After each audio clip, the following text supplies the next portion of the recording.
बिस्मिल्लाहिर्रहमानिर्रहीम। अस्सलामु अलैकुम वरहमतुल्लाहि वबरकात।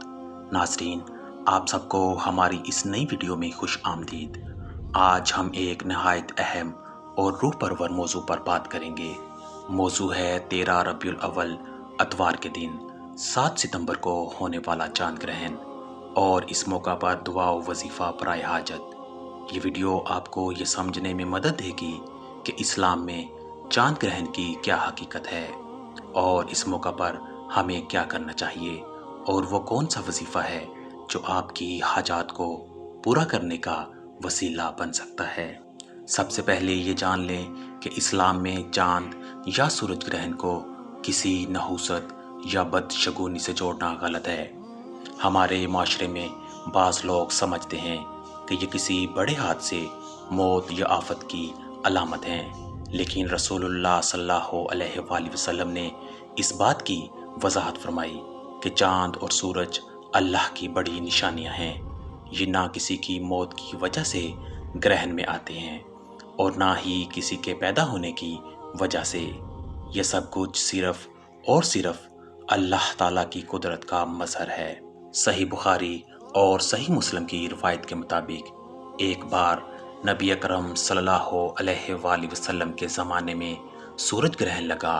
लोग तरह तरह की बातें करने लगे। तब रसूलुल्लाह सल्लल्लाहु अलैहि वसल्लम ने लोगों को जमा किया और फरमाया, ये दोनों अल्लाह की निशानियां हैं। ये किसी की मौत या ज़िंदगी से नहीं जुड़े। बस जब तुम उन्हें देखो तो अल्लाह को याद करो, नमाज पढ़ो और दुआ करो। इससे हमें यह सबक मिलता है कि चांद या सूरज ग्रहण के वक्त हमें सबसे ज़्यादा अपने रब की तरफ रजू करना चाहिए।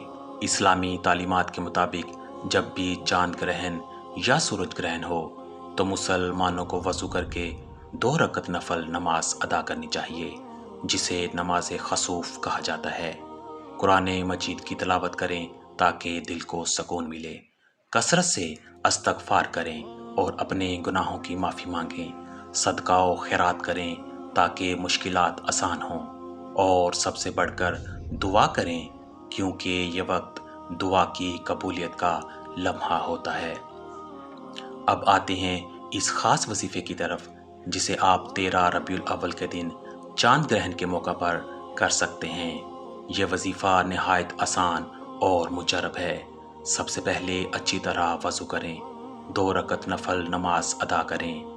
नमाज के बाद बैठकर 100 मरतबा ये कलमात पढ़ें, ला इलाहा इल्लल्लाहुल हलीमुल करीम, सुब्हानल्लाहि व बिहम्दिही, सुब्हानल्लाहिल अज़ीम। इसके बाद 100 मरतबा दुरूद पाक पढ़ें और आखिर में अपने दिल की हाजत को अल्लाह ताला के हजूर पेश करें और पूरे यकीन व उम्मीद के साथ दुआ करें। इंशाअल्लाह अल्लाह ताला अपनी ख़ास रहमत से आपकी दुआओं को कबूल फरमाएगा और आपकी हाजात पूरी करेगा।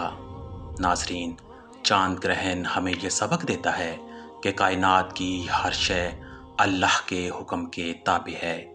चांद हो या सूरज, ये सब इसके कब्ज़ाए कुदरत में हैं। हमें ऐसे मौके पर अपनी ज़िंदगी पर गौर करना चाहिए कि कहीं हम गुनाहों में मुब्तला तो नहीं, और हमें अपने अमाल को दुरुस्त करने की फ़िक्र करनी चाहिए। अल्लाह ताला ऐसे मौक़ा पर बंदों को अपनी तरफ मतवज्जा करता है ताकि हम तौबा करें और अपनी आखिरत संवारें। नाज़रीन, 13 रबीउल अव्वल अतवार 7 सितंबर के दिन होने वाले चांद ग्रहण को महज एक फलकियाती वाक़या ना समझें, बल्कि इसे अपने रब की याद और कुर्बत हासिल करने का ज़रिया बनाएं। नफल नमाज पढ़ें, कुरान की तिलावत करें, दुआओं में वक़्त गुजारें और अपने रब से अपनी हाजात मांगें। अल्लाह ताला हम सबको अपनी रहमतों के साए में रखे, हमारी मुश्किलात को आसान करे और हमें दुनिया और आखिरत में कामयाबी अता फरमाए। आमीन। नाज़रीन, अगर वीडियो पसंद आए तो इसे लाइक और शेयर ज़रूर करें और मज़ीद इस्लामी मालूमाती वीडियोज़ के लिए